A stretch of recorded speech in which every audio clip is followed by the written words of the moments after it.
వచ్చింది సూర్యుడు రేప్ చేశాడని చెప్పేసి. కర్ణుడు యోని ద్వారా జన్మించలేదు, అయోనిజుడు. ఆమె యోని ద్వారా కొడుకుని కన్నదని ఏ బుక్లోనూ లేదు. రేప్ చేయబడితే యోని ద్వారా జన్మించాలి, అంతే కదా. సింపుల్ లాజిక్స్ ఎందుకు మిస్ అవుతారో నాకు అర్థం కాదు. యోని ద్వారా జన్మించాలి కదా, రేప్ చేయబడితే పుట్టిన ఎట్లా పుడతాడండి? ప్రియ స్నేహితులారా, ఈ భవానీ అక్కకి ఆమె నమ్మే గ్రంథాల పట్ల ఆవగింజంత జ్ఞానం కూడా లేదు. ఈమె చెప్పేది ఏంటంటే, సూర్యుడు కుంతిని రేప్ చేస్తే కర్ణుడు కుంతి యోని ద్వారా జన్మించాలి కదా. ఏ గ్రంథంలో కూడా కర్ణుడు కుంతి యోని ద్వారా జన్మించినట్టు లేదు అని అంటుంది. ఈమె ఏదో గ్రంథాలన్నీ చదివేసినట్టుగా. ఈమెకి అసలు సరస్వతి ఎలా పుట్టిందో తెలియక బ్రహ్మ నిద్రపోతే సరస్వతి వచ్చింది అని అన్నది. అమ్మ, నువ్వు చెప్పిన మాటలు గ్రంథాల్లో ఎక్కడున్నాయి అని సరస్వతి గురించి నేను ప్రశ్న అడిగితే ఆ ప్రశ్నకి సరైన సమాధానం చెప్పలేక నన్ను బ్లాక్ చేసి పారిపోయినంత వరకు సమాధానం లేదు.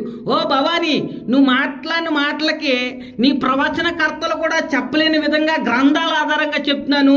ఈయన మీ సనాతన దేవుళ్ళకి మహర్షులకి కామ కోరికలు కలగడం కోసం స్త్రీ కావాలి, ఆ స్త్రీతో సంభోగం చేయడానికి ఆ స్త్రీ యోని కావాలి.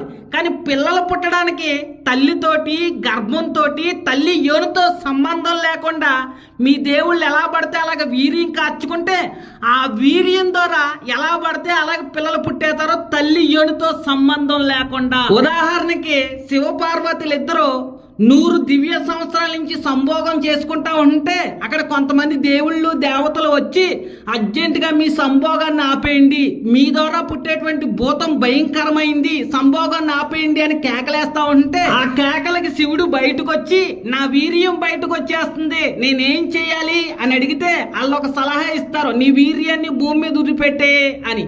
శివుడు తన వీర్యాన్ని భూమి మీద వదిలిపెడతాడు. భూమి భరించలేక అగ్నికి ఇస్తుంది, అగ్ని భరించలేక గంగకి ఇస్తుంది, గంగ భరించలేక తుప్పల్లోనూ రొప్పల్లోనూ గడ్డిలోను వదిలేతే ఆ గడ్డి రొప్ప తుప్పల్లోంచి ఏడ్చుకుంటా దేక్కుంటా పాక్కుంటా సుబ్రహ్మణ్య స్వామి బయటకు వస్తాడు, తల్లి యోనితోటి గర్భంతో సంబంధం లేకుండా.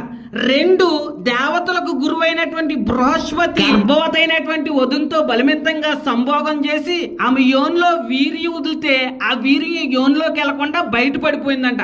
ఆ బయట పడిపోయినటువంటి వీర్యంలోంచి తల్లి గర్భంతో యోనితోటి సంబంధం లేకుండా భరద్వాజుడు అనే కుమారుడు పుట్టేశాడంట. భవానీ అక్క, వింటున్నావా? బృహస్పతి సొంత వదిన్ని రేప్ చేసి వీర్యాన్ని వదిలాడు గాని తల్లి గర్భంతో యోనితోటి సంబంధం లేకుండా ఆ వీర్యంలోంచి భరద్వాజుడు అనేటువంటి కొడుకు పుట్టేశాడంట. మరి దీనికి నీ సమాధానం ఏంటో? ఇదే విధంగా సూర్యుడు కుంతిని బ్లాక్ మెయిల్ చేసి రేప్ చేస్తే